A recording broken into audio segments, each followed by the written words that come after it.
Hi everyone, it's me, Katrina Denise, and this is another episode of Katrina's Book Bag. This time I am coming to you during the Love Month, the month of February. It's also known as Black History Month. Now, personally, I think that we should celebrate each and every ethnicity and culture 365 days a year. However, I am grateful that there is a time set aside for those of us who don't share that belief that we take to acknowledge the achievements of many African Americans. With that being said, I'd like to jump right into two books. As an educator, I must say that a lot of parents struggle with how to help their children at home when it comes to Common Core and the Common Core curriculum. One of the standards or objectives that is taught is students have to identify the theme, look at character traits, and that transcends many grade levels. Another thing is they have to compare multiple texts that share the main idea. So I want you parents and you educators to pay close attention to this particular book bag review because this may be something that you can use in your classes even once Black History Month is over. All right, the first book is entitled As Good as Anybody. This is an excellent book, and it takes a look at the lives of Dr. Martin Luther King Jr., as well as another young man who happens to be a Jewish gentleman, and his name is Mr. Abraham Herschel. Now, this particular book is very exciting in that the two gentlemen's lives pretty much parallel each other.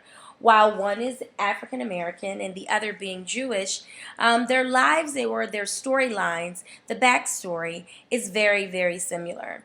It starts off with Dr. King sharing with us about his childhood and some of the things that he had to experience. Obviously, he grew up at a time during segregation, so he was very accustomed to seeing signs that said whites only.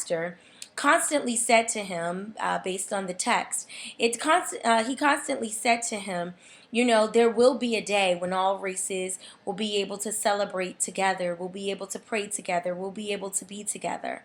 Dr. King struggled with that as a young boy because he really wanted to believe that, but as he walked and he took the bus and he did things with his mom and traveled throughout the city, it was very disheartening to see signs constantly that said whites only.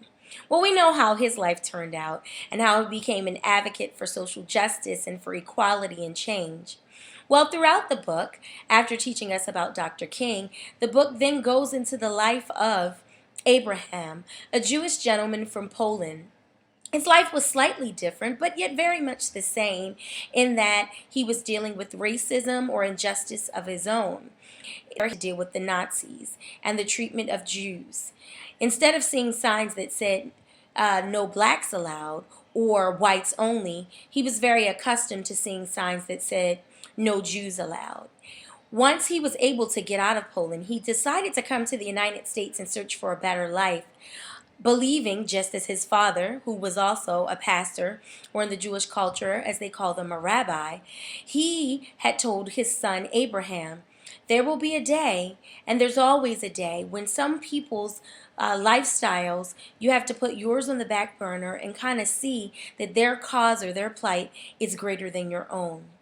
As he came to America and searched for a new job, he realized that he was experiencing many of the freedoms that did not exist for him when he was in Poland, and yet African Americans were not privy to the same experiences and peace in the community.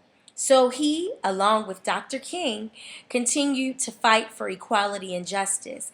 However, this time they fought on the same lines. This book then takes us to Selma. Many of you are familiar with that movie that came out.